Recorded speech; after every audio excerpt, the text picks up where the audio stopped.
Boys, December 31st, about 2:60. The old sharpshooter's eye exam, my right eye had really changed. We got us some new glasses coming. This video here, we're going to put this over there on the Rimfire Central, my little squirrel hunting thread, you know. You air rifle users out there, you don't hear this talked about much. Now, the bow and arrow shooters, you'll hear this talked about quite a bit. They'll use newspaper to tune their bows, because, you know, a vertical bow has got knock height adjustments. All right. Well, the air rifle don't have that. Now, I'm going to hold these up here. Walmart sells these. These are cheap. Targets have got very expensive, but these are still cheap. And what I do is I tear these into quarters. Now there's a half of one. You see that? That's a half of one. What I'll do is I'll tear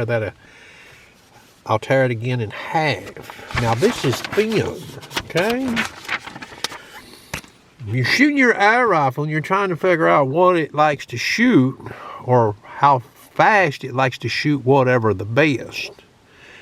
Those targets that does that little splotch look, you know, when you shoot it, they're sort of expensive. Well, they don't tell you a whole lot. They'll lie to you.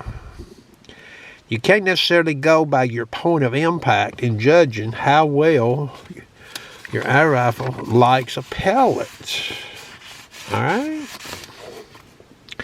So from 50 yards away, if I shoot these pellets right here out of my FX Impact M4 with a 1-16 twist barrel, which I tried,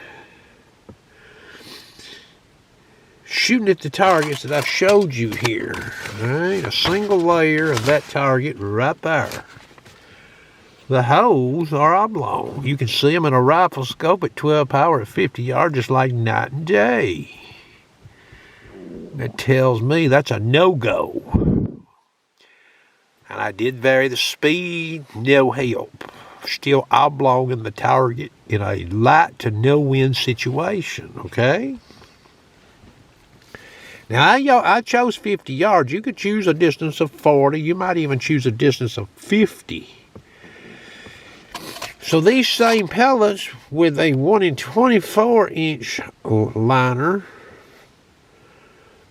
for the twist rate, the holes in this target here become very small and not oblong. So what I'm saying is, to conserve ammunition, if you've got a fouled barrel and you shoot the pellet that you're trying to check, after a fouled barrel, now you don't need to do this on, you need to shoot a few to foul the barrel, to let the barrel season for the pellet best it will. 5 shots is probably good. You shoot 10 shots at one of these targets right here between 30 and 50 yards and you see oblong holes, you're not where you need to be. Now, disclaimer here.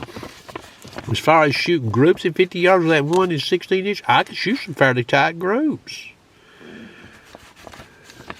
But not knowing any better, you might think that's as good as that rifle would shoot that pellet, and that's not true. When I put the other twist rate barrel in it and the holes got smaller, the groups got a lot tighter. Real tight at 50 yards. Okay. So those little shoot and see targets, them ones that sort of, they give that little explosion look where you can see the target, the impact point, those are not what you need to be looking at.